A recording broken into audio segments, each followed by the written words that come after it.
Sa kalamansi mga kabady, talagang may pera. Matawag sa amin yung ibang buyer mga kabady. Kalamansi. Tinatanong kung mapapapitas na daw ba kami. Ang presyo pala ngayon mga kabady ay 2.5.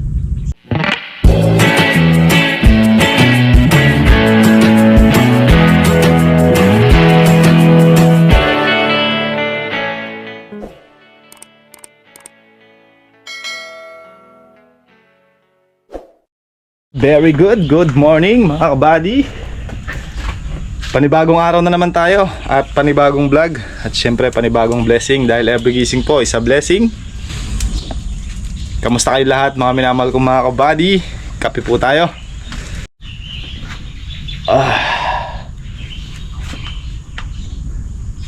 Hanggat nagkakape tayo, bantayan ko yung sinain ko mga kabady, no? Kaya natin kumulo.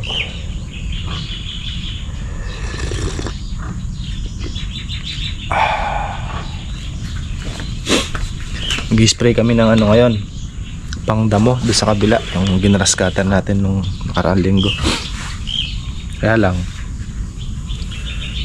mababaw pa rin ang tubig sa ilog mga kabady. Hindi tayo makakahigop dito sa tutukan natin. So, ang discarding gagawin natin magkakarga na lang tayo ng tubig sa drum at isasakay natin sa may kulong-kulong para doon natin erekta. Kasi hindi natin pwedeng pabayaan na yun ay sumulpot ng mabilisan dahil gawa ng natubigan na ulan pa. Tsak, alam nyo naman mga kabady, mga damo mabilis lumaki kahit hindi mo inaalagaan, di ba? Kaya hanggat maaari ay ma-spray natin ng pamatay sukal, at least mapigil yung kanilang paglaki, para pag natapos nating sprayan yung buong extension ng pangdamo, ito naman ang isusunod natin na grass cutterin mga kabady. Kasi ito di naman ganun kakapal ang damo nito. Although nag-grass cutter ko na yung kalahati nito mga kabady, gawidon, kaso hindi ko na na-spray ng pangdamo. Ayun, kumapal na naman siya uli. Ganun lang kabilis, 1 week lang, or mahigit 1 week ba yung pagkaka-grass cutter natin doon, o wala pa, sabihin natin mga 1 week, diba? O ngayon, grass cutter na naman siya.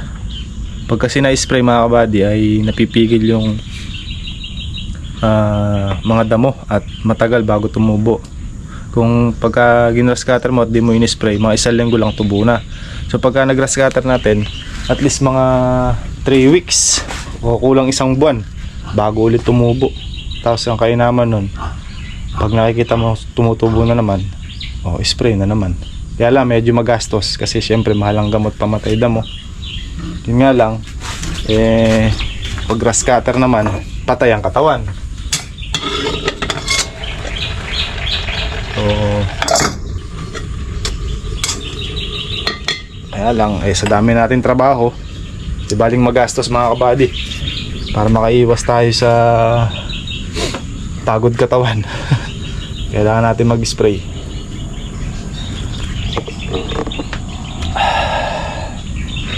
Ay, tapos bigyan ko na kayo ng mga kabady, update doon sa patubig natin. So ang papasin nyo, lagi kong pinakikita sa vlog natin yung solar natin mga kabady, kasi proud ako dahil meron akong ganun.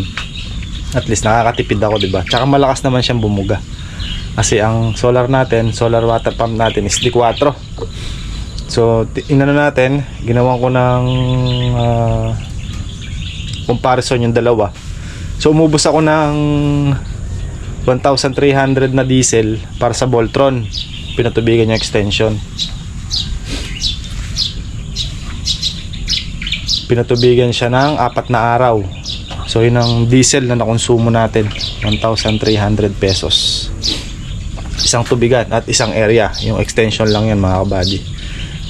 Tapos sa estimate ko naman, kung solar lang ang gagamitin natin, mapapatubigan natin siya at least mga 5 to 6 days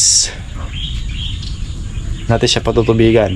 Depende yon, kung maganda yung sikat ng araw, siguro mga 5 araw ay kaya natin tapusin sa solar yon. Pero kung hindi naman maaraw, sakto lang, medyo makulimlim, ay 6 na araw.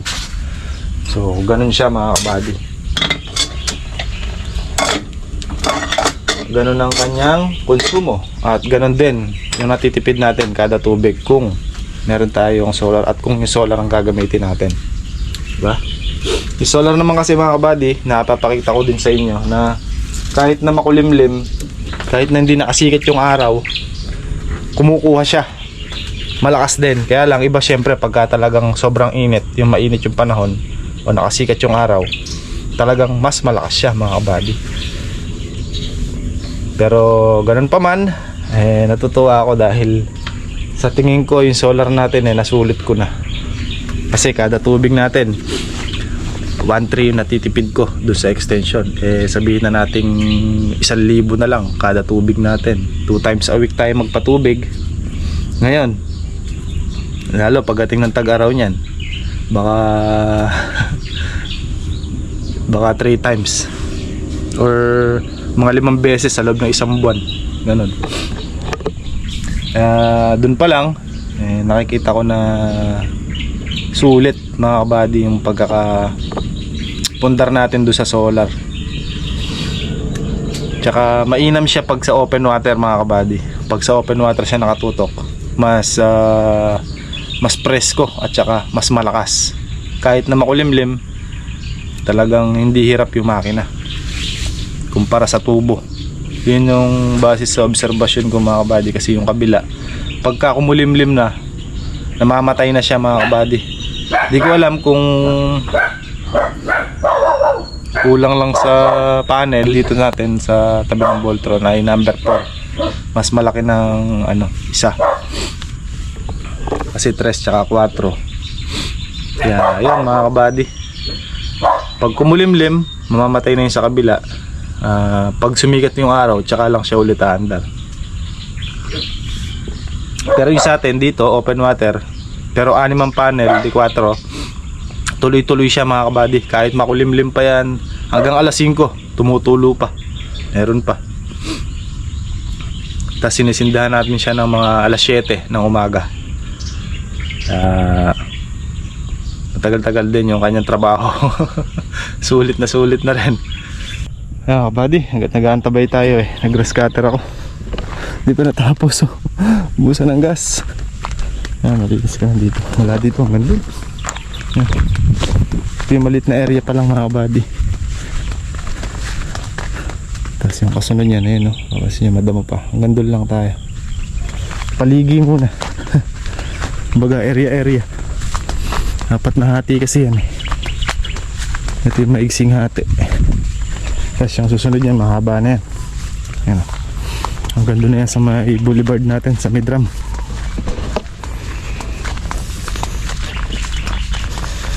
Bili tayo ng gasolina pagdating nila. Okay, nalinis natin. Possible mga kabady, halawin namin tong ampalaya ngayong araw. Marami ng malalaki Laki nito. Sarap kilawin nito mga kabady. Kilawin.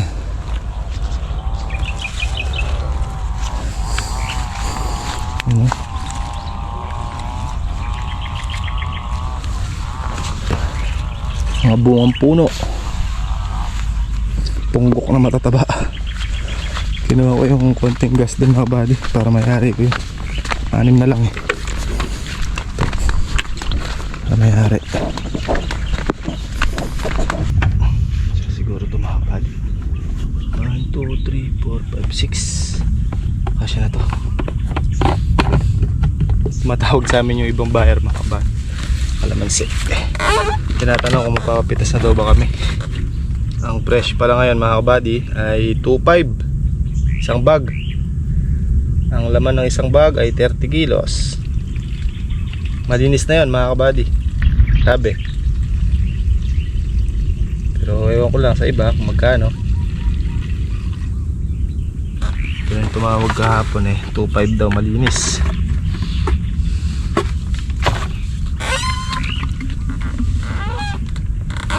Yun ang pangarap kong presyo mga kabady. 2.5 malinis. Ay, kasi imaginein mo mga kabady 2.5 maka 100 bag ka, 250,000. Sambot na ang puhunan nun mga kabady.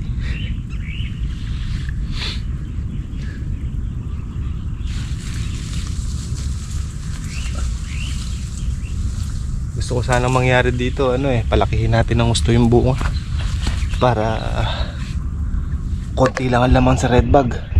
Pagka kasi malalaki yung bunga mga kabady, yung ganitong size, yung 0 or 1 tsaka 0 ang size, ay konti lang ang laman sa red bag. Hindi kumpara sa mga dos. Yung iba kasi pag mahal ang kalamansi, pinipwersa na, kahit yung 2-3 pinipitas na.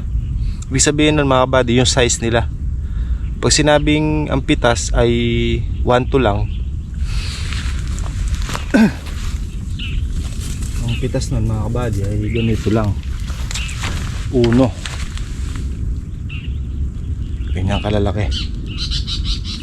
Pero pagka kasi minsan nadadamay pati maliliit. Kung halimbawa, for example mga kabady, ang laman ng isang red bag, sabihin natin, estimate lang to mga kabady, ano lang to, pagka ang bunga ng kalamansi ay napitas yung medyo alanganin, ang laman niya sa isang red bag, halimbawa 1,000 piraso. Pero pag malalaki mga kabady, ang laman lang nun 800 piraso. Kaya mas maganda kung mas malalaki, konti lang ang laman ng red bag, di ba? Kasi mas matimbang tong malalaki. Tsaka bukod pa doon, maganda mga kabady yung quality ng kalamansi mo. Kumbaga, pwede kang magpadagdag or magpataas ng presyo pagka ganito kalalaki yung kalamansi mo. Kung halimbawa ang lakaran 2,000, pwede ka pang magpadagdag kasi quality naman pwede naman nilang hatakan yung presyo kasi nga maganda yung malalaki yung kalamansi mo.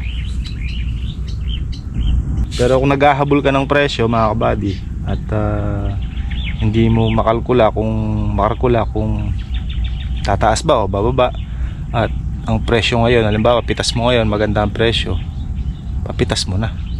Kasi mga kabady, kung hahabulin natin yung let's say 500 o 300 na dagdag sa presyong hinahabol mo, kung biglang bumaba naman, paano, diba? At least pag nakapagpapitas ka, makaka-recover ka na at mababawi mo na yung puhunan. Yung mga susunod na pitas, kita mo na, diba? Kaya ganun lang mga kabady, kailangan din matalas ka sa pag-monitor ng kalamansi, lalo ngayong darating na buwan at sa mga susunod pa ay maraming lalabas na kalamansi niya, yung mga naunang nagpabunga. So late tayo nagpabunga mga kabady. Late na tayo dahil nag-uulan tapos bumaha pa, diba? Dapat ganitong petsa mga kabady ay nagpapalaki na lang talaga tayo ng bunga. Although dapat mga ng size ng bunga natin yan mga kabady, ganito na dapat lahat yan, dapat ganito na. Pero sa ngayon, eto, maliliit pa sila, gahulin pa lang. Gawa ng late nga tayo dahil sa panahon, di ba? Yan, dapat halos ganito na lahat ng bunga ng kalamansi natin. Pero ayan, may pahabol-habol. Kaya naman dito mga kabady, malis man tayo sa unang pitas, may pangalawa, may pangatlo pa. Yan, dapat halos ganito na yan, pang isang buwan na lang sana. Ayan.